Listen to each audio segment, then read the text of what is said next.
Fala, jovens, beleza? Seja bem-vindo a mais um episódio do Moda é Foda Podcast. Eu estou até meio enferrujado, viu, Brandão?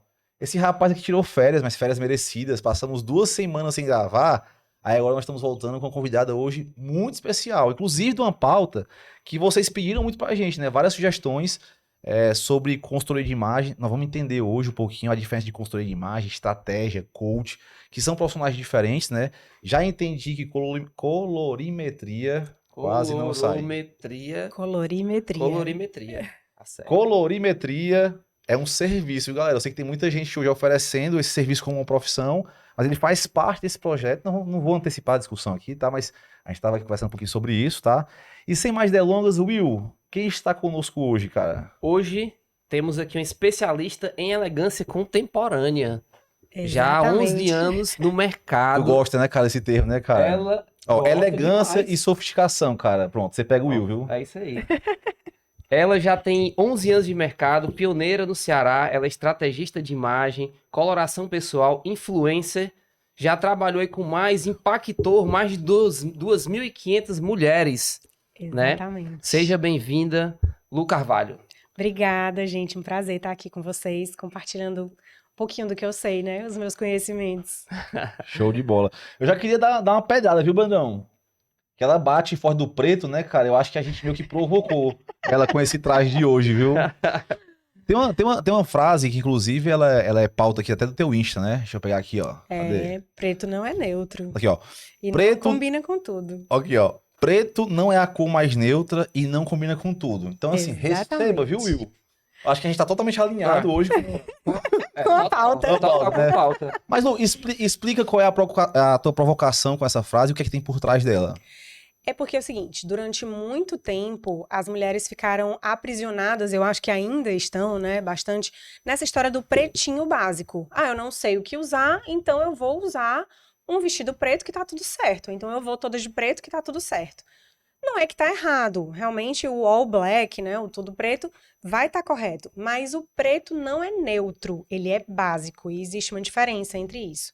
Então, ele não é neutro no sentido de que ele não combina com todas as cores. Principalmente, ele não combina com as cores mais vivas, com as cores mais vibrantes. O preto é a ausência de cor. Se a gente lembrar lá das aulas de física, quando a luz branca ultrapassa por um prisma, se decompõe nas 7 cores do arco-íris, não tem preto nessas 7 cores, né? Tem o branco.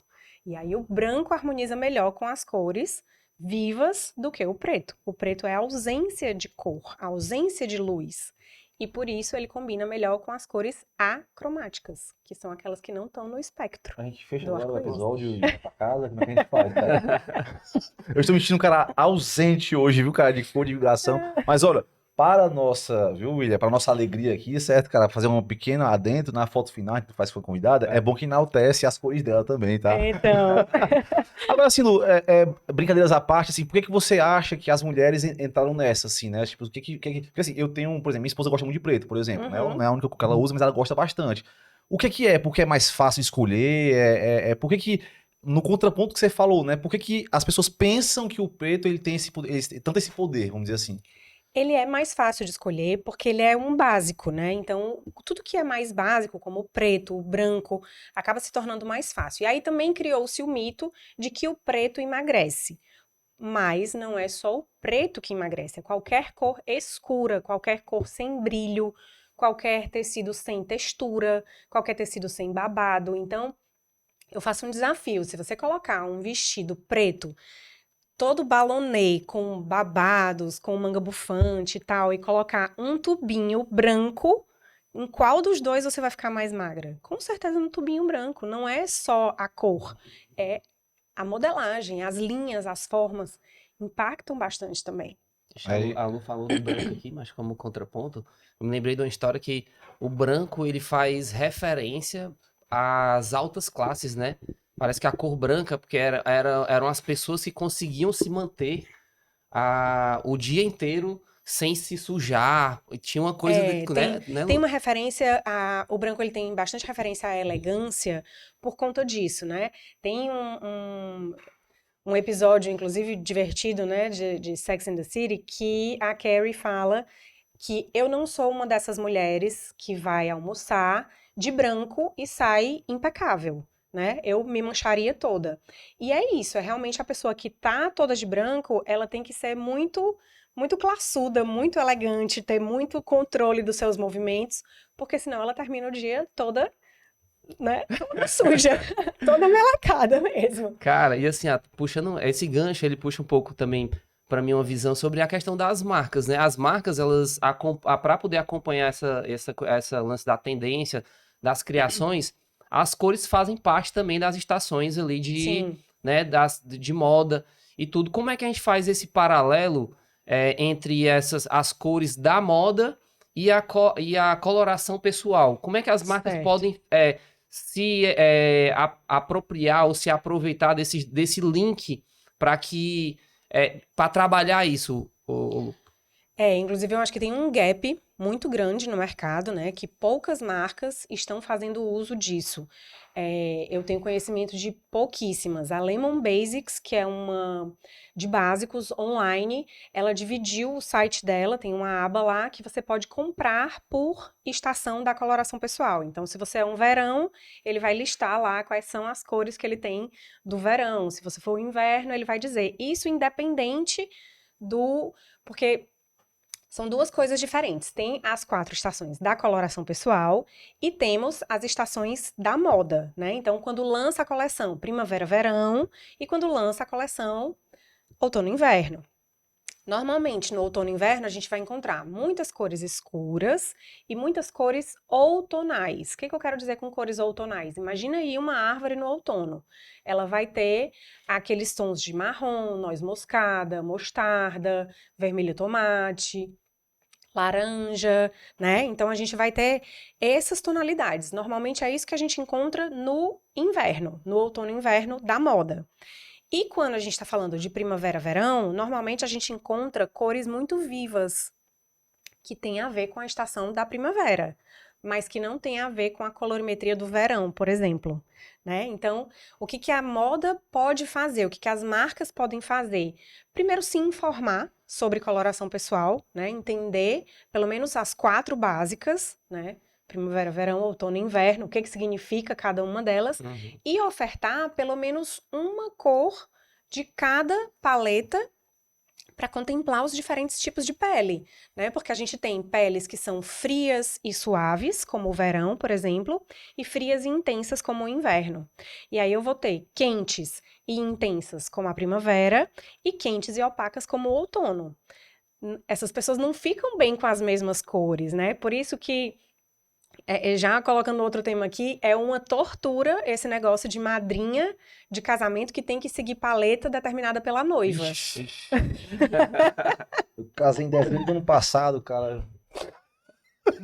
Né? As madrinhas chegam e falam assim, olha, cuidado quando eu for definir a questão das roupas, porque assim, eu não uso tais cores, entendeu? Então assim, acaba gerando um estresse mesmo, né? Estresse, exatamente. Então é uma coisa muito delicada você mexer na cor. Até porque a cor desperta sentimento, desperta emoção.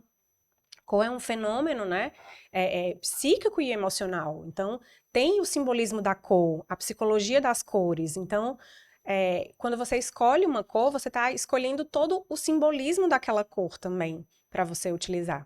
E aí, falando do preto, que a galera quer me matar por conta disso. Não, porque ela fala assim, a galera era pra mim, viu?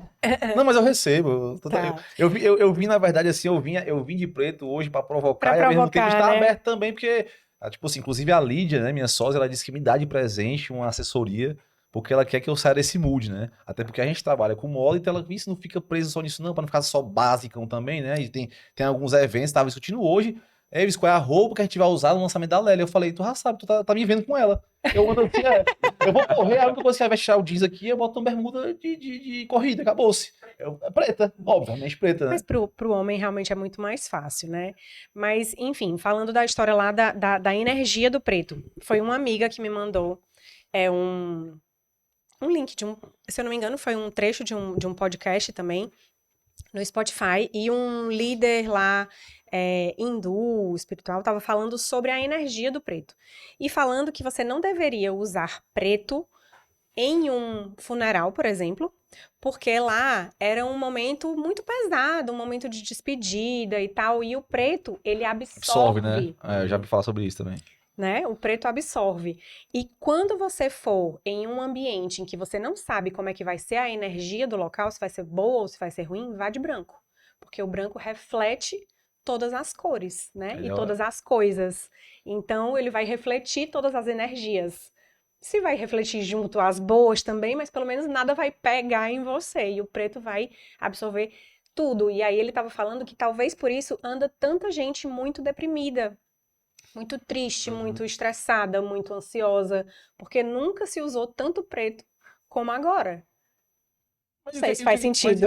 E o Tem que é sentido, que tem tu acha? Até sentido. pra poder a gente também a gente tentar aqui encerrar a pauta do preto, sabe?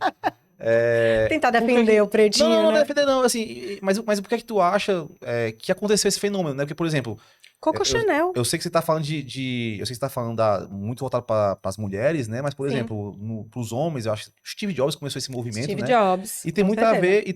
ver, com a questão de você não gastar energia com as escolhas, né? Isso, você não começar o Sim, dia. Exatamente. sim. Ele trouxe mais para esse lado, assim. Particularmente, eu não me recordo exatamente quando foi que eu comecei a usar preto, mas tem 3 anos já. Assim, eu não sei qual foi o evento que eu participei, mas virou uma chave minha.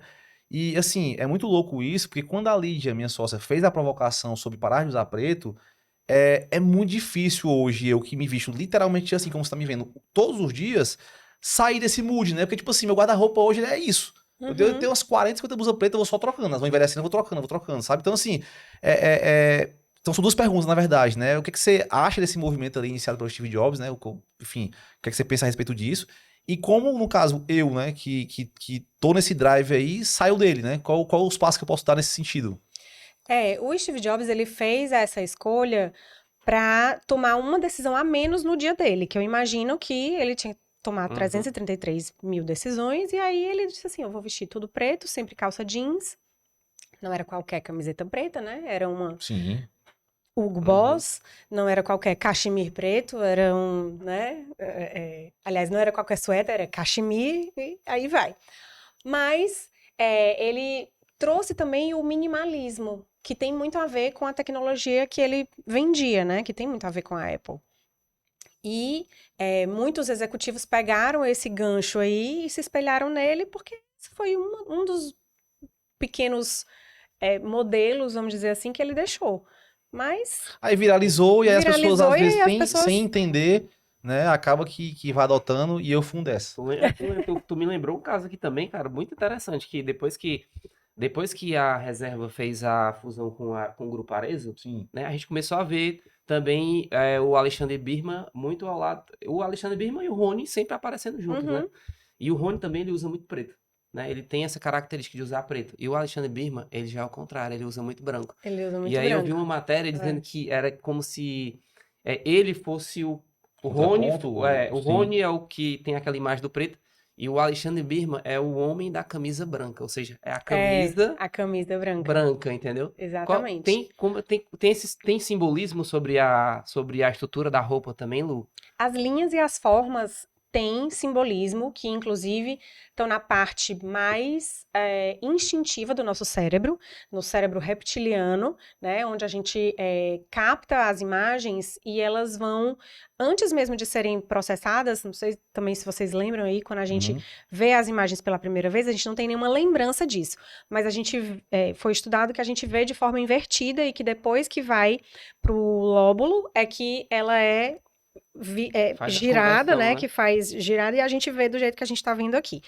Nesse milésimo de segundo que a imagem é captada, ela vai para a amígdala cerebral, que é uma da parte mais instintiva do nosso cérebro, e gera uma sensação, uma emoção. E essas linhas e formas são tão relacionadas assim com a nossa primitividade mesmo, realmente desde o homem primitivo, como por exemplo, linhas que formam triângulo inclinado transmitem perigo. Por quê?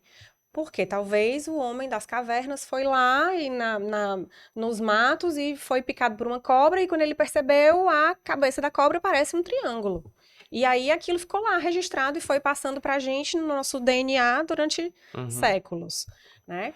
Linhas retas transmitem força, estrutura. Se a gente olhar para tudo que tem estrutura, tudo que é forte, aí as linhas retas da camisa, por exemplo, entendeu? Então tá tudo relacionado a isso, as linhas e as formas que a gente usa, não só nas roupas, né? Nas roupas, nos acessórios, no nosso rosto, o design da barba, do cabelo, da sobrancelha, armação de óculos, tudo comunica. Eu não sei se ela tá me julgando, cara. Eu tô começando a ficar ofendido agora, Carol. Tipo Não assim, tô julgando, eu não tô julgando. Ela tá usando seus atributos, apesar da cara. de preto, eu dou muito elemento, né, cara, pra poder, Exatamente, pra poder são muitos avaliar, viu? atributos pra Ei, mas poder- brincadeiras à parte, cara, assim, eu lembro Já que perguntar sobre se a tatuagem também faz parte dessa composição. Com certeza. As linhas e as formas da tatuagem também são interpretadas, né? Então, tudo que são linhas mais arredondadas, por exemplo, elas lembram mais o útero materno, o seio materno. Então, são linhas de suavidade. E as linhas retas têm mais a ver com as linhas de força, né? Se a gente prestar atenção, sei lá, uma coisa bem caricata. Desenho animado. O vilão, normalmente ele vai ter um formato de triângulo invertido. O corpo dele ou o rosto dele vai ter aquele formato de triângulo invertido. E o herói, o mocinho, ele vai ter os traços bem quadrados, bem retangulares, porque ele é a força, aquele, né, a trajetória do herói e tal, Sim. que vai salvar. Então ele é o correto, o que tem disciplina, Perfeição. perseverança. Legal. legal.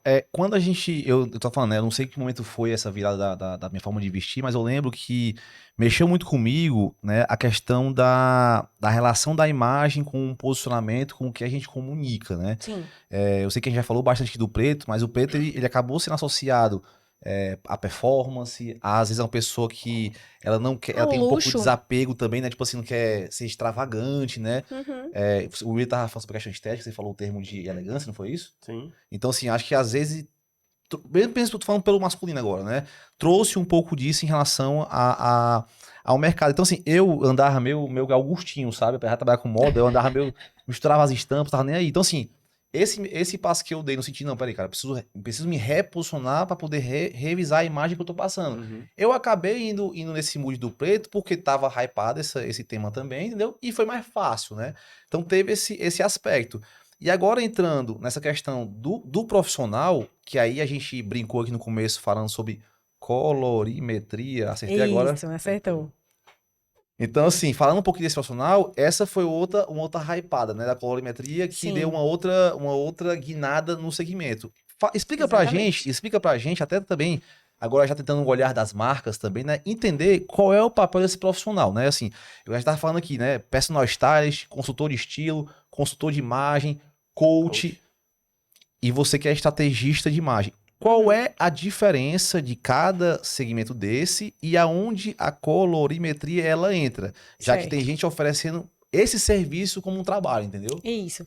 A colorimetria é um serviço, uma etapa apenas, né, uma parte do todo da consultoria de imagem. Uma consultoria de imagem estratégica tem várias etapas, que vai começar por uma investigação. Normalmente, não sei, tem gente que gosta de trabalhar com um questionário ou com uma entrevista, com um bate-papo, e daí você vai para ferramentas de investigação mesmo, de extrair informação do cliente, para entender qual é a imagem que ele quer passar, o que ele quer transmitir, quais são os objetivos dele, né? Um briefing, vamos dizer assim. A gente precisa ter esse primeiro contato com o cliente, né? E daí a gente tem algumas ferramentas que podem ser exercício de imagem, onde a gente vai pedir que o cliente aponte, né? Eu quero me vestir parecido com isso, eu não gosto disso, isso aqui eu jamais usaria e tal. E aí, depois dessa investigação, a gente iria para colorimetria, que é descobrir as melhores cores para aquele cliente, né? Para aquela cliente. Que a colorimetria tem a ver com harmonia, e a harmonia é repetição. Repetição das nossas próprias cores. Então, o nosso colorido, né, na nossa beleza, a gente tem cores e características das cores, que são as dimensões, que tem a ver com contraste, profundidade, intensidade e temperatura. Então, a gente tem peles que são quentes, mais amareladas, por exemplo, mais douradas, e a gente tem peles que são frias, que podem ser rosadas, azuladas ou até esverdeadas. E a gente tem peles que são mais intensas, que ficam bem com cores bem vibrantes, e tem peles que são mais suaves, mais opacas. E da mesma forma, a gente tem as peles mais escuras, que são as mais profundas, e as mais claras, né? Ou que realçam melhor com as cores mais claras. E aí é isso que a colorimetria vai descobrir, né? Quais são essas características para poder ajudar a embelezar a pessoa. Depois que a gente passou por essa etapa, daí a gente vai para análise facial, é onde a gente vai ver as linhas e as formas, o que a pessoa quer comunicar, né? Que imagem que ela deseja comunicar e que tipo de estrutura de corte, estrutura de barba, estrutura de óculos, estrutura de acessórios, estrutura de roupas eu posso colocar naquela pessoa para poder traduzir a imagem que ela quer. Porque não adianta eu querer disfarçá-la de uma outra pessoa. Não adianta eu querer chegar, como tem muitos consultores de moda, ou enfim, por aí, que quer vestir a pessoa igual como ele se veste. Não adianta. A gente precisa investigar, precisa ir mais fundo. Porque senão é como o Hallowell diz no livro de visagismo. Não vai ter sustentação essa imagem. O cliente não vai usar depois, sabe? É como muitas vezes acontece, eu acho é bacana, mas muitas vezes é um desserviço. Os programas Esquadrão da Moda, por exemplo, porque precisa ser sensacionalista para poder Senão prender, dá audiência, senão não dá audiência, né? exatamente. Precisa ser sensacionalista, porque senão não dá audiência. Só que aquilo ali não funciona depois, porque se a pessoa muda completamente, sem ter a ver com a essência dela. Então, por isso que eu acho fundamental ter essa parte estratégica que tem a ver com a análise facial, que tem a ver com o visagismo, que tem a ver com o face telling, fica uma coisa um pouco mais rasa. Cara, só uma Lu, observação aqui, face telling, cara. Já até anotei aqui, viu? Gostei desse termo aí, viu? é legal, né? Não, se eu deixar a Lu, já entendi que se eu deixar aqui, a Lu, ela é uma aula já, né? Mas se eu deixar aqui, ela vai, Cara, vai. Lu, deixa eu só fazer aqui alguns Tá. pequenos cortes. Quer fazer alguma pergunta, Will? Não, Como eu não, anotei aqui, eu consigo segurar. Mas tu vai perguntar, deixa Não, mas tem a ver com... Tem? Tá. Eu ia só dar uma pequena... um recorte no que ela falou, porque senão tu sabe como é que eu sou, né? Eu devago aqui, né? Você falou sobre a questão dos programas, né? Eu queria só entender o seguinte, a tua função, certo? Uhum. Ela é enaltecer quem eu já sou, ou parte do trabalho, tipo assim, Vinícius... Porque às vezes as pessoas chegam, eu quero ser tal pessoa, mas não tem nada a ver com personalidade, não tem nada a ver com o cargo que a pessoa exerce, com o biotipo Aí da não vai pessoa. funcionar. Não, tá, mas como é que é? A ideia, como você faz esses estudos, é tipo assim, fazer o cara entender quem ele é e reforçar os atributos dele, dentro do que ele exerce, da profissão, etc. Ou não, Isso. ou cabe, não, olha, eu quero fazer uma mudança aqui, eu quero ter um reposicionamento, e aí eu quero inclinar pra esse cara. Aí como é que entra o teu trabalho nesse sentido? A gente vai fazer um pouquinho dos dois. Eu não posso, como eu disse, transformar a pessoa numa pessoa que ela não é. Mas eu posso fazer ela reconhecer os atributos que ela tem, Boa. principalmente através da análise facial.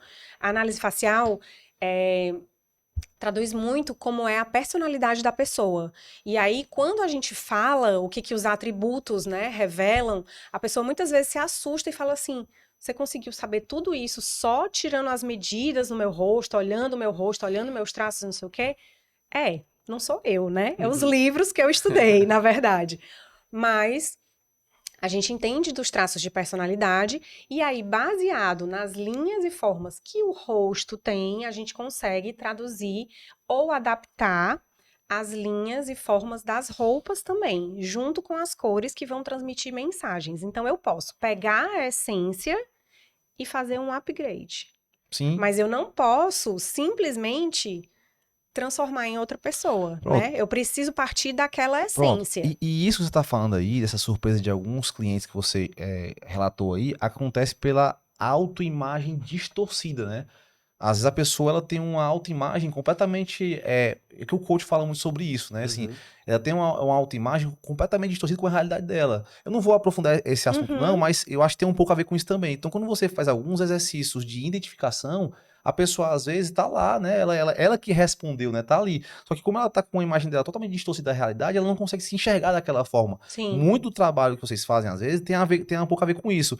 E aí eu vi uma segunda pergunta, depois eu te passo o bastão, tá? Que é a ver essa diferenciação entre esses profissionais, né? o estrategista de imagem, que é o seu caso, e o Isso. coach, por exemplo, né? E o consultor. Aonde que cada um termina o outro? Se são complementares, como é que funciona isso aí pra Alguns vocês? são complementares. O coach, na verdade, é porque ele precisa obrigatoriamente ter feito uma formação em coaching, né? Ter passado por algum curso de formação de coaching. Mas tu Então, fala ele não pode só se autodenominar coach sem usar ferramentas de coaching, sem ter feito um curso de coaching, sem ter, sei lá, no mínimo um diploma de coaching ou usar as estratégias de coaching. certo. Né? As No caso, ferramentas, enfim, né? exatamente. No caso, eu fiz uma formação de coaching e uso ferramentas de coaching, mas eu usei esse nome durante um tempo, coach de estilo, mas eu percebi que não foi tão bem aceito É porque pelas o nome pessoas, coach né? também, ele durante um certo tempo, eu acho que agora tá voltando um pouquinho, mas durante um certo tempo, ele foi muito vulgarizado também, né? Justamente Exatamente. pelo que você acabou de falar, que houve uma banalização do termo, né? Então, Exatamente. acabou que foi um problema, uma coisa que... Mas é coisa de Brasil, cara. O brasileiro é foda. Quando ele se mete numa coisa assim, ele acaba avacalhando tudo, né? Mas tipo se você isso. for para os Estados Unidos, por exemplo, ou para a Europa, países mais desenvolvidos, esse termo é plenamente aceito, né? E as Sim, pessoas entendem. Mas assim, agora que ficou melhor a pergunta, então, se você, uma vez que você tem a formação de coach, né, como posicionamento profissional, certo? Uhum. Então, não é uma questão de ser diferente ou é uma questão de, não, Vinícius, o estrategista, ele faz um trabalho além disso. É isso que eu queria, ele só faz queria um deixar trabalho claro, porque além assim, disso, faz de conta que tem exatamente. vários ogros que nem eu. Eu sou um cara Tá. ogro, lembra o ogro que só veste preto? Pronto, sou eu. Então, assim, aqui pode ter muitas pessoas também que não tem esse entendimento e até Uhum. mesmo entende que tem a necessidade de contratar um profissional, mas não sabe a quem recorrer, né? Ou então, como você até estava falando, depois até você falar, a questão do orçamento, né? Me dá um orçamento para poder fazer colorimetria. Não é assim que funciona, né? Então, assim, tenta deixar só pra gente um pouquinho dessa diferenciação e Tá. onde que entra, o porquê que você escolheu o lance de ser estrategista, tá? Eu escolhi ser estrategista para justamente abarcar todas essas etapas e realmente posicionar a pessoa com uma imagem estratégica, né? Estratégica para o quê? Para o que ela quiser, o objetivo dela. Então, quem vai me dar o norte sempre é o cliente, a cliente. O personal stylist, ele muitas vezes deixa a desejar no quesito aprofundamento da análise facial. Ele não faz essa análise, ou muitas vezes na formação, pelo menos na minha formação de personal stylist, que eu fiz um curso, não se fala sobre isso, né? Ou então a gente vê aquelas coisas bem rasas do tipo, você tem um rosto redondo, então use óculos redondo. Oi? Não é assim, né? Existem vários outros fatores além disso. Então, o personal stylist, ele acaba vendo muito do pescoço para baixo. Os tipos físicos, né? Se você tem corpo triangular e muito de encaixotar, colocar as coisas meio que na caixinha, sabe? Então, assim, o tipo físico, o triângulo invertido, o ampulheta, o quadrado, o não sei o quê. Quando a gente vai pegando mais repertório e, né, lendo mais, estudando mais, eu decidi não trabalhar com essa metodologia. Então, eu não trabalho com metodologia de 7 estilos universais, que o personal stylist normalmente trabalha. Eu não trabalho com os tipos físicos dessa forma, como se conhece. Não trabalho com essa história de se o seu rosto é oval, você vai usar isso, isso e isso. Entende? Então, eu vou descobrir Não, além. é um trabalho. Então ficou claro que é um trabalho muito, muito mais amplo, né? Isso. E voltando aqui para nossa. Foi mal, William. Voltando para nossa pauta central aqui, certo? Assim, o que me parece que, apesar de você ter um trabalho voltado para o CPF, né? Ou seja, para a pessoa, né? O que me parece também é que, assim, eu acho que. Sim, sem brincadeira, eu acho que tem uma oportunidade também de uma assessoria no sentido das marcas, Das né? marcas, Porque, com certeza. porque como você falou, Vinícius, eu faço uma assessoria aqui para um cliente. E aí, quando eu vou para o mercado, por uma questão mercadológica da moda, seguir o calendário temático, e aí ter aquelas cores já fechadas, Sim, eu acabo não encontrando para meus clientes as roupas que eles precisam. exatamente. E se tá havendo um boom, vamos dizer assim, né? Um certo boom, ou então Dos melhor clareza profissionais de desses profissionais consultoria. e do interesse de pessoas nesse sentido, como é que ficam as marcas nisso, entendeu? Então, assim, Exato. eu acho que cabe sim fazer essa reflexão. Então, fica essa provocação para as marcas também. E a minha pergunta, né? Como é que as marcas minimamente, não só em relação às cores, eu digo assim, de repente ter esse drive na concepção das coleções, sabe? Ou seja, porque a gente, beleza, tem um biotipo lá da mulher, é feito toda uma análise nesse sentido, existe lá o corpo de prova, que é quem aprova os modelos, Existe. certo? Mas a mulher brasileira, ela tem corpos completamente Diversos. distintos. É. Dentro do mesmo estado, tu imagina quando você vai passar pro Brasil, aí é que é diferente mesmo. Como é que essa conta fecha e como é que as marcas começariam a se inclinar? Além da questão das cores, né? Que você falou a gente falou Sim. da paleta das cores quando tava falando de colorimetria. Isso. Mas, assim, fora isso, assim, até mesmo no design das roupas, né? Enfim, na modelagem, ou na escolha das modelos também, entendeu? Mas, Porque o mercado da moda tem aí a muito gente vai essa... mexer com coisas bem mais profundas, né? Porque, assim, para a gente falar de modelagem, de moldes, na escolha das modelos, a gente vai ter que voltar lá atrás na marca e entender qual é o público-alvo dessa marca, quem é que ela quer atingir. Certo. Porque não adianta ela estar apostando lá em ter diversidade de corpos se na hora da lucratividade dela, por exemplo, conta não fecha, né? não fecha. Então, ela tem que definir quem é que é o público dela, se ela vai atender do 34 ao 46, ou porque eu sei que, inclusive, gente, aí vamos ser honestos também, né? A gente trabalha com moda e a gente sabe que tudo custa. Então, 1 metro de tecido custa, 1 quilo de malha custa. A quantidade de tecido que é para fazer um 44 não é a mesma de fazer o 54. Então, obviamente que vai ser mais caro. Por isso que muitas vezes não dá para a mesma peça, a mesma blusa, manter o mesmo preço. Quando você começa a aumentar a grade. E vai começando a ter certas distorções também. E não vai vestir bem depois aquele... Esse assunto, né? ele É profundo. Então, assim... Profundo é uma forma elegante de dizer polêmico, né? Quando a gente termina, não tem a próxima pauta, né? Cara, mas assim, é muito Esse uma legal. boa pauta. Eu não vou aprofundar porque senão a gente rouba muita pauta aqui da gente de hoje. Mas esse assunto aí, ele é fundamental. A gente estava no evento da Farm, que eu participei agora recente em Fortaleza, acho que foi o Max Moda, se não me engano.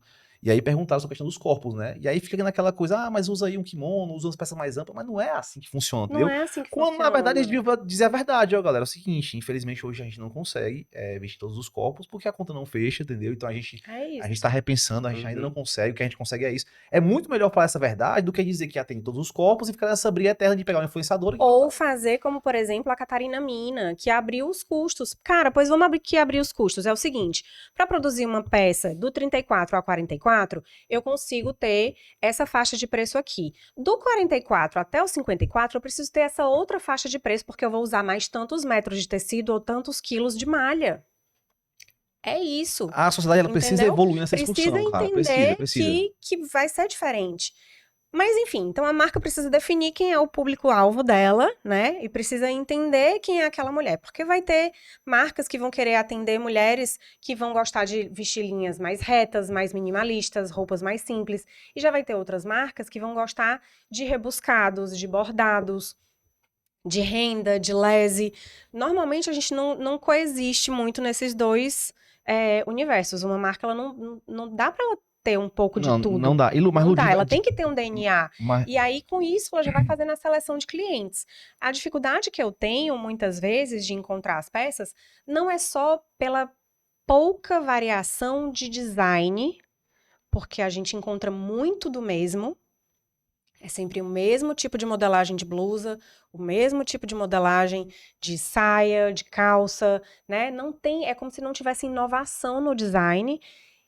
Pouca variedade de cores, no sentido de que naquela estação eu só tenho essa paleta de cores, então eu só tenho essas 4 cores, que muitas vezes só favorecem as peles quentes, e existe um grande mito também, que pele negra sempre é pele quente, e não é assim. Tem pele negra de pele fria, que vai ficar bem com cores como fúcsia, como rosa, né? Como azul, cobalto, enfim. E, além disso, esgotam as partes de cima muito rápido. Muito rápido. Deveria se produzisse mais. Proporcionalmente, né? Exatamente. Mas assim, então falta blusa pra mulherada. Resumindo, falta blusa. Marcas, alô. Cara, porra, tá indo pra um lado aí que tu sabe o filme coçando, né? Porque é exatamente a minha parte que é o lado mais voltado pra parte de estratégia da definição do mix, né? De grade, de tamanhos, etc. Ei, cara, mas eu acho, mas assim, de verdade, eu acho que cabe a gente voltar a um outro momento sobre esse tema aí, sabe? Isso. O que eu queria, pelo menos, provocar aqui hoje é o seguinte, certo? Você fala sobre as marcas definirem bem a sua persona, né? E hoje, até para não ser antipático, qual foi o termo que tu usou? Para não ser... não foi delicado, não. para não ser uma discussão profunda, né? As marcas acabam tentando ser um pouco mais abrangentes, pelo menos no discurso, mas isso não é real. Eu recebo muita pergunta sobre concepção de nicho. Falando dessa questão dos corpos, ou mesmo das cores, né? Existe algum nicho, algum tipo de mulher que você acha que não está sendo atendida hoje no mercado e que pode ser uma oportunidade para alguém hoje, ou inclinar a marca que já tem, ou de repente lançar uma marca para atender esse público? Olha, os extremos sempre sentem dificuldades. Então, eu sempre sinto dificuldades quando as clientes são muito mignon, né, muito pequenininhas. Ou seja, eu tenho uma mulher formada, adulta, só que ela é muito, muito magrinha, ela é baixinha, ela tem a cintura fina. E aí, o que acontecia muitas vezes? Ela só conseguia se vestir. Eita, que eu engasguei. Ela só conseguia se vestir na Zara, na seção infantil. Sério? Sério. Sério. Minha esposa é desse É nível. desse naipe, né? Estou identificando aí essa Entendeu? conversa. Então, como é que ela vai transmitir uma imagem de mulher madura se não se produz roupa de mulher madura Pra no esse tipo de tamanho corpo, dela? né? Exato, pra Por esse mais tipo que de a moda corpo. infantil tenha evoluído pra caramba nesse sentido, né? Mas Aí é uma infantil... outra Exato. temática Não, de adultizar as crianças que eu não quero nem Eu toquei no ponto... Tá que eu fechado. não concordo de adultizar as Não, mas crianças. assim, Mas é isso, é roupa de pelo menos você criança. consegue procurar mais, você consegue achar mais roupa hoje por essa questão que a gente acabou de discutir, né? Então, o corpo mignon seria um nicho de Uma oportunidade. dificuldade, sim. O corpo mignon seria qual tamanho? Só pra poder deixar claro aqui. 32, 34, 32, certo.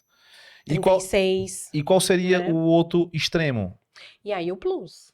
Tu ainda acha que hoje Plus. mesmo assim o plus ainda é uma... Sabe por quê? Opa! Sabe por quê? O plus, ele tem dificuldade de encontrar a moda que está na moda para o corpo dele. Ele não quer encontrar um saco de batata. E é porque ela quer ser... Ela quer se vestir bem. Ela quer usar uma cropped, ela quer usar uma saia colada, ela quer usar uma mini, ela quer usar o que tá na moda. Cara, esse é o mesmo sentimento que eu tive na hora desse dia que a gente tava lá no Maxi Moda, que teve essa... Ela falou a pergunta foi isso. eu não quero vestir só um kimono, eu quero vestir a roupa que eu tô vendo da coleção, entendeu? Exatamente. Então eu acho que é bem por aí. E nesse plus, que só pra fechar o erro, quais seriam os tamanhos aqui? Aí, normalmente, a maioria das marcas vai até o 44, 46, né? Então, seria do 44, 46 em diante. Show de bola. Aí, cada marca tem que saber até quanto que ela consegue abarcar, o quanto que ela tem de público, se isso vai ter lucratividade para ela ou não. Claro, mas aí que tá. Se eu trabalho o nicho, e detalhe, só pra ficar claro, tá, galera? Não é fazer uma marca só voltada para o corpo mignon e para a plus size, não. Não é isso que a gente tá falando. A gente tá falando de você ter uma marca orientada para esse corpo tamanhos de 32, 34, 36, ou ter uma marca voltada para o plus size. É porque o povo aqui é meio cearense, de nordeste. Se não tiver cuidado, o pessoal quer fazer tudo, né? Mas é que tá. Então, mas não assim, dá pra fazer tudo. Não dá pra gente abarcar o mundo com as pernas. Não dá. Toda escolha é uma renúncia, né? Então, assim, a gente Exatamente. tem que ter essa clareza no racional. Vai, Will, Cara, desculpa. a minha pergunta foi bom a gente ter estendido e fechado Eu ter atrapalhado, escuta. Não, esse papo, porque o que eu vou puxar um pouco, já leva para um ponto que a gente estava falando meio que no começo. Eu escuto muito falar sobre branding pessoal, né? Sobre a questão de você é uma marca, você é uma marca. E quando a gente fala de branding, tudo ali tá voltado sobre simbolismos e sobre ícones. Sim. E isso é trabalhado muito com a frequência, com a repetição, né? Repetição, repetição. E eu acho que a gente, quando a gente olha para o cara vestido de preto, ele tá sempre aparecendo de preto, né? Você vê... Então, existem outras maneiras da gente manter essa linguagem, essa mensagem do branding que foi estabelecido, né? Sobre a imagem daquela pessoa, sem trabalhar essa repetição de cor o tempo inteiro, ou trabalhando outras marcas dentro da composição dele. Como existem outras maneiras? Existe. No estilo, né? Aí vou puxar a sardinha pro meu lado. No estilo, a gente chama isso de assinaturas de estilo, né? O signature style. Então, vão ter elementos que vão ser característicos daquela pessoa. Então, que ela vai usar sempre. É uma coisa que você vai olhar e você vai lembrar. Poxa, esse aqui é a cara da fulana, né? Então, tem esses elementos de repetição. Realmente, para a gente ter uma marca forte, seja um estilo pessoal forte ou um branding forte, a gente precisa ter essa repetição. Então, a gente pode repetir alguns elementos, que podem ser, sei lá, a cor pode ser um deles, mas a cartela de cores já ajuda, é que você permeie ali determinadas cores. Pode ser a mistura das cores, inclusive, né? A combinação de cores. Quando eu vejo, por exemplo, rosa com vermelho, todo mundo fala, foi a Tássia que colocou no jogo. Todo mundo faz essa associação, né? Que foi a Tássia que deu o boom da mistura do rosa com vermelho. E pode ter um acessório, né? Pode ter, eu, por exemplo, eu uso sempre esse bracelete. Pode ter um óculos, né? Que a pessoa usa sempre. Pode ter não, ela se veste sempre de colete. Ela tá sempre com algum colete. Ou um coletinho fechado, um coletinho aberto, um coletinho assim, assado. Mas ela tá sempre de colete. Enfim, uma peça de roupa. Então não precisa ser só vestido só de preto. Ei, Lu, como é que é hoje com a frequência dessa linha, né, de pensamento, como é que tu tá vendo o mercado necessitando, né, desse trabalho? Como é que tu vê hoje a frequência pode até falar por ti mesmo. Acho que é a evolução do mercado como um todo, né? isso. Porque são 11 anos, cara. 11 anos, né, Lu, tá no mercado? 11 anos. Existe... Porra, eu vejo isso bem crescente de uns 4 anos pra cá, vamos dizer assim. Sim. Isso. Nos últimos 2, então, deu um Deu. belo salto. Mas 11 anos do mercado, você viu muita coisa acontecer, né? Com Hoje, certeza. e como é que é a frequência de pessoas precisando ou requisitando esse trabalho? Olha, se eu vou ser bem sincera, praticamente todo mundo precisa de uma consultoria de imagem, né? Idealmente, Eu entendi o recado. todo mundo. Mas que nem todo mundo precisa de terapia. Sim, Tá? eu tô Então, brincando, é porque aqui é assim, né? entendeu? É isso. Por quê? Porque muitas vezes, como você falou, às vezes a nossa autoimagem, ela não tá de acordo com aquilo que as outras pessoas estão realmente percebendo da gente. Muitas Isso. vezes podem haver ruídos de imagem. Eu posso achar que eu tô comunicando uma coisa e, na verdade, eu tô comunicando outra. Ou então, eu tenho uma imagem bem, entre aspas, está inadequada para aquela função que eu tô exercendo. Vou exemplificar. Eu atendi uma cliente que ela era esse corpo mignon, que eu tive muita dificuldade de vestir, por exemplo, lourinha, do cabelo cacheado, dos olhos azuis, da pele bem clarinha, e ela era líder, tá, de um monte de homens do mercado financeiro. Como é que essa mulher, se vestindo só de rosinha floral, né, florzinha, bordado, rendado, ia passar credibilidade para essa galera? Então, eu tinha que fazer uma adequação de imagem nela. Inclusive, escurecer o cabelo, né? Foi uma das sugestões. Não é chegar lá e tacar de preto. Não. Uhum. Tem meio termo, né? Tem aí adequações até da mudança que ela suporta. Mas é isso. Então, tem os ruídos de imagem. Eu diria que todo mundo poderia se beneficiar de passar por uma consultoria de estilo. Existe tanta procura para isso? Ainda não. As pessoas estão ainda nadando no raso, só na colorimetria, buscando só essa parte da colorimetria, até porque realmente é um trabalho especializado e não é muito barato. Obviamente, quando a gente está falando de consultoria 1 a 1, vocês sabem que É o negócio personalizado, né? acaba ficando exatamente. E essa coisa massificada não funciona. Tem um meio termo? Tem. A gente tem cursos online aí, né, que podem ajudar a pessoa a encontrar o seu caminho. Tem algumas literaturas também, bem bacanas. As minhas professoras não estão mais no mercado, que fizeram a formação da oficina de estilo, mas elas deixaram livros publicados, que eu acho bem bacana, que tem Vista-se Como Você é muito perfeito, que eu gosto de indicar sempre. E a gente pode ir fazendo alguns exercícios de autoconhecimento mesmo, percebendo que cores, que linhas, que formas que eu gosto, o que eu posso trazer desses elementos para o meu vestir, para deixar marcado ali o meu branding, né, pessoal, para trazer esse estilo mais forte. E surfar menos nessas tendências, porque agora é um tanto de core, menino, é core, é Brasil core, é Barbie core, é Plaza core, é tudo core, toda semana é um tal de core diferente, e eu vejo, principalmente, a galera mais jovem que vai ficar perdida, porque cada semana veste um personagem diferente, né? Então, Quanto que que tu imagem tem, que vai quanto que tu passar? tem percebido que isso tá mexendo com a Com a cabeça? cabeça? Bastante. Bastante, porque trazendo para o mercado da influência, né? A Uhum. gente vê as influenciadoras um dia estão vestidas borro, outro dia tá vestida, sei lá, futurista, outro dia tá vestida toda colorida, outro dia tá toda não sei o quê. Não que não possa usar elementos de estilo, mas é interessante em uma imagem, principalmente profissional, que tenha uma coerência, né? Que tenha a ver com esse branding que você falou. Uhum. É diferente se você só trabalha como modelo, porque aí realmente você é, entre aspas, uma ferramenta, um cabide para mostrar a roupa, para exibir a roupa, para exibir aquilo que o estilista está querendo mostrar ou que a revista está querendo mostrar. Mas se você é o seu próprio cartão de visitas, é como você se apresenta para o mundo. E aí, se cada dia você veste uma personalidade diferente, cada dia você se veste de uma maneira completamente diferente, que personalidade que você é? Cara, Que credibilidade você tá mostrando? Total. se tivesse Muito. se tivesse palminhas aqui na edição, essa era de saltar, viu, cara? É que você tocou na pauta que fala sobre coerência, entendeu? Que eu acho que isso aqui, cara, ele é muito profundo. A palavra é profundo, tá? Então, assim, isso aqui é uma coisa que eu acho que falta, assim, em alguns casos, muita coerência das marcas e das influenciadoras, entendeu? E aí eu acho que só corrobora com essa confusão mental que tem da galera, entendeu?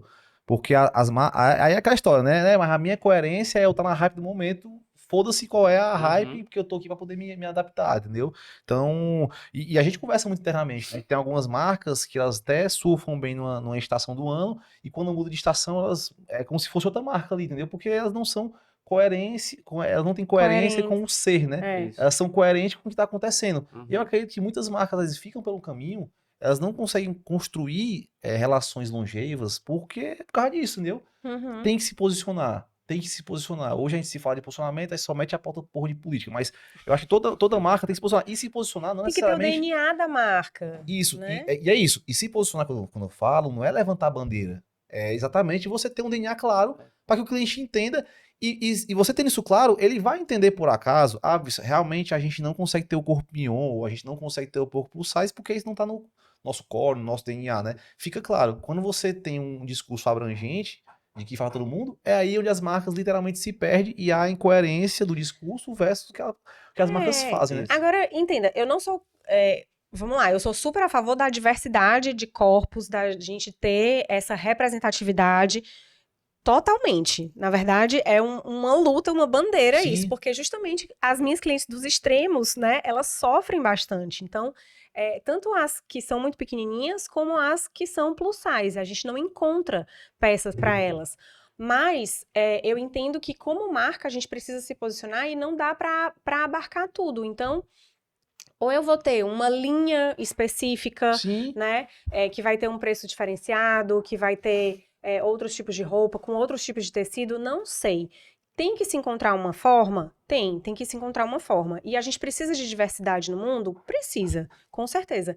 Mas talvez se a gente tivesse mais marcas segmentadas, a gente conseguiria abranger mais gente, e aí sim a gente conseguiria ter representatividade e diversidade. Né? De repente, sei lá, eu vou ter uma marca inovadora que vai vestir só a galera do meio. Ou vou ter outra que vai vestir só a galera mignon. E vou ter outra que vai vestir só a galera plus size. Mas que não vão trabalhar com essas modelagens, como eu tava falando, que é o kimono, a história lá do negócio quadrado, que, sabe? Mas com a moda mesmo. Mas com a cropped, com a mas mini saia. eu saio desse episódio de hoje com uma clareza muito grande, especialmente pelas perguntas que eu recebi sobre nicho, tá?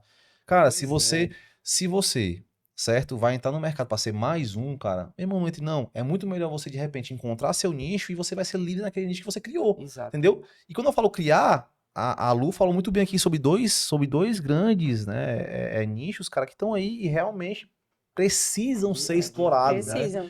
E hoje com a internet, o que é legal, né? Você tá na internet, você tá pro mundo inteiro. Então você consegue atender esse cara de forma digital, de forma online, pelo site, pela rede social. Então eu saio desse episódio com isso muito claro. E outra, né? Eu acho que também é uma oportunidade das marcas começarem a abrir, dar voz a esses profissionais para entender essas demandas, né? Porque imagina, né? Vocês são uma curadoria de conteúdo inverso, né? Vocês estão recebendo muito input do mercado, das necessidades. Eu acho que as marcas deveriam ter um ouvido um pouco mais ativo nesse processo, para que isso realmente, minimamente, abra a cabeça de quem está desenvolvendo, né? De quem está desenvolvendo as coleções, para esses novos corpos, né? Eu tenho um caso da Reserva, por exemplo, que comprou uma marca, acho que foi a Oficina, se não me engano, porque ela já tinha feito o teste em 10 mil homens, né? Então, tipo assim, ela tinha lá o drive, ela tinha lá o corpo monitorando de 10 mil homens, cara, tende a você ter um produto um pouco mais aderente ao mercado, né? Então, eu fico com essas duas reflexões por esse episódio. Infelizmente, o nosso tempo tá curtíssimo aqui, entendeu? Já estamos estourando aqui, tá? Mais uma vez, Lu, agradeço demais aqui a tua presença. Agradeço o convite. Mas antes de finalizar, tem uma pergunta aqui, né, Will? Que todo mundo que tá aqui com a gente...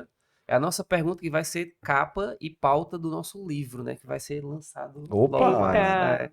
Eu tô gostando dessa ideia, cara. Com todas essas respostas, entendeu? Lu, por que moda é foda?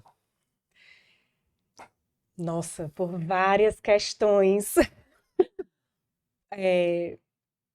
Pelo lado que expressa a personalidade das pessoas, com a moda você consegue dizer quem você é sem dizer uma só palavra, você consegue ter o seu branding, você consegue ter a sua imagem pessoal muito bem pautada, se você souber o que você está escolhendo, né? E ao mesmo tempo, tem um outro lado aí cruel, que é esse que a gente estava falando, que muitas vezes a gente não consegue essa diversidade de corpos, a gente não consegue atender todo mundo, porque tem custos, porque, né, a gente precisa colocar na ponta do lápis, e aí acaba sendo penoso, muitas vezes, para os dois lados, tanto para o consumidor como para o cliente, né? Mas moda é foda porque eu amo moda. Porque apesar de todos esses BOs aí, cara, é fascinante, né, cara? É fascinante. Legal. Muitíssimo, muitíssimo obrigado. Eu que agradeço, obrigadíssima. E, cara, vai, revela os arrobas. Claro, né? Então, gratidão por você chegar até aqui, cara. Muito obrigado. A Lu, por exemplo, foi uma pauta que vocês procuraram bastante. E eu acho que tem muito insight, como eu falei, tá? Então, siga a gente em todas as nossas redes sociais, @modaefoda, no Instagram, no YouTube, TikTok e aonde mais? Spotify. Tá rolando Spotify, viu, cara? Muito bacana. Já são vários episódios na moda. Se você pegar aí outros podcasts, por exemplo, é difícil fazer isso acontecer. Então, eu agradeço demais se você curtir, compartilhar, porque faz sim a diferença nesse projeto. Então, eu sou Vini Souza, @ViniSouza3_, ao meu lado. @William Marques. E quem quiser te encontrar, Lu? @LuCarvalho_imagem. Show de bola. Boa. Valeu, Brandão. Até o próximo episódio, galera. Foi!